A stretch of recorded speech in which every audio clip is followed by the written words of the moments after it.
वह कौन रोता है वहाँ इतिहास के अध्याय पर, जिसमें लिखा है नौजवानों के लहू का मोल है, प्रत्यय किसी बूढ़े कुटिल नीतिज्ञ के व्यवहार का, जिसका हृदय उतना मलिन जितना कि शीर्ष बलक्ष्य है।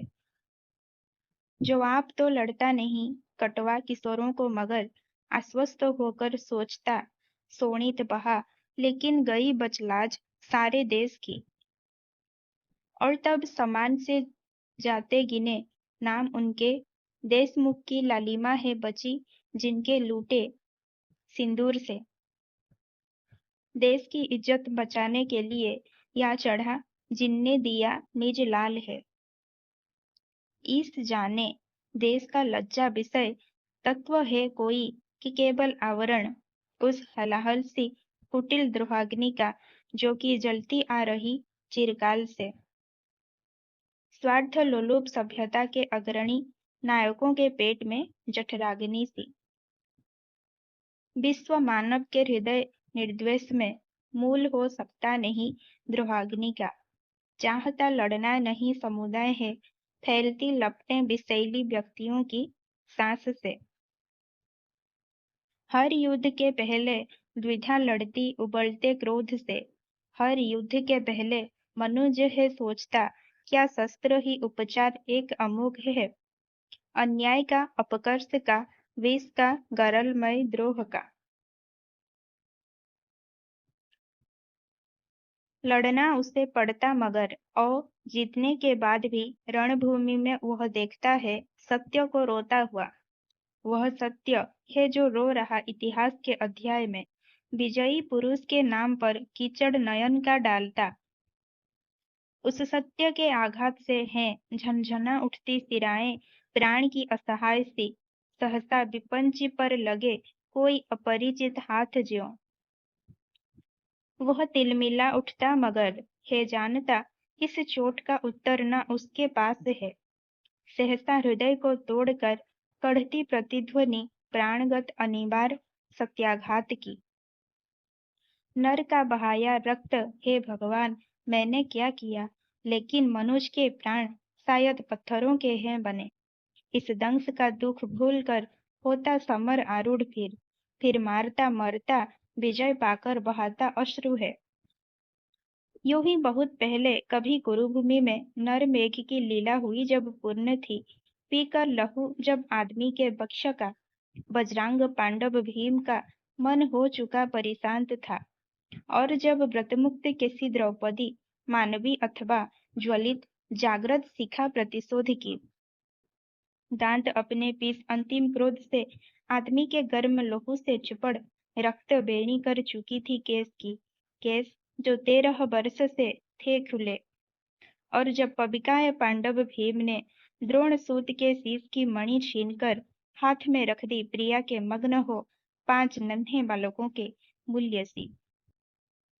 कौरवों का श्राद्ध करने के लिए या कि रोने को चिता के सामने शेष जब था, रह गया कोई नहीं, एक वृद्धा एक अंधे के सिवा। और जब तीव्र हर्ष निनाद उठकर पांडवों के शिविर से घूमता फिरता गहन कुरुक्षेत्र की मृत भूमि में लड़खड़ाता सा हवा पर एक स्वर निस्सार सा लौट आता था, भटक कर पांडवों के पास ही, जीवितों के कान पर मरता हुआ और उन पर व्यंग सा करता हुआ, देख लो बाहर महा सुनसान है, सालता जिनका हृदय में लोग वे सब जा चुके। हर्ष के स्वर में छिपा जो व्यंग है, कौन सुन समझे उसे। सब लोग तो अर्धमृत से हो रहे आनंद से, जय सुरा की सनसनी से चेतना निष्पन्द है। किंतु इस उल्लास जड़ समुदाय में एक ऐसा भी पुरुष है, जो विकल बोलता कुछ भी नहीं पर रो रहा है, मग्न चिंताशील अपने आप में। सत्य ही तो जा चुके सब लोग हैं, दूर ईर्ष्या द्वेष हाहाकार से। मर गए जो वे नहीं सुनते इसे, हर्ष का स्वर जीवितों का व्यंग्य है।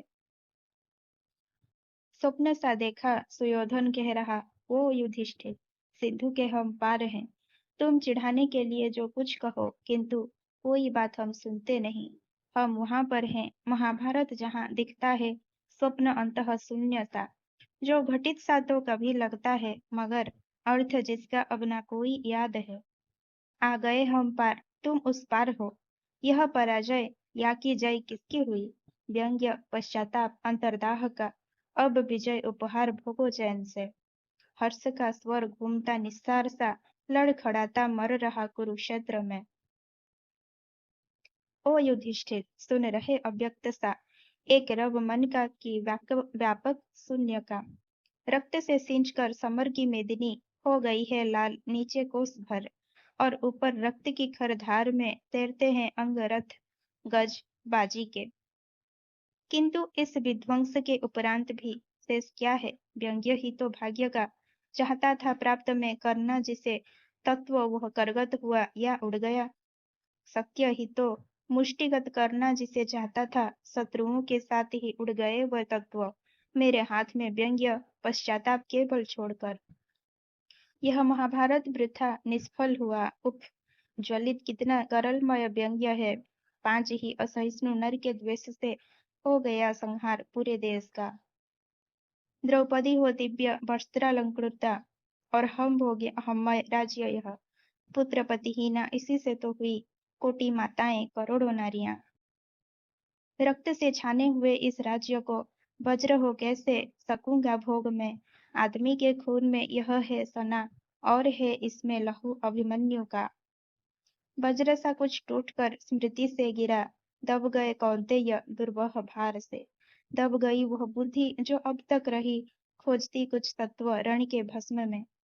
भर गया ऐसा हृदय दुख दर्द से, फैन या बुदबुद नहीं उसमें उठा। खींच कर उच्छ्वास बोले सिर्फ वे, पार्थ में जाता पितामह पास हूँ। और हर्ष निनाद अंतः शून्य सा लड़खड़ाता मर रहा था वायु में।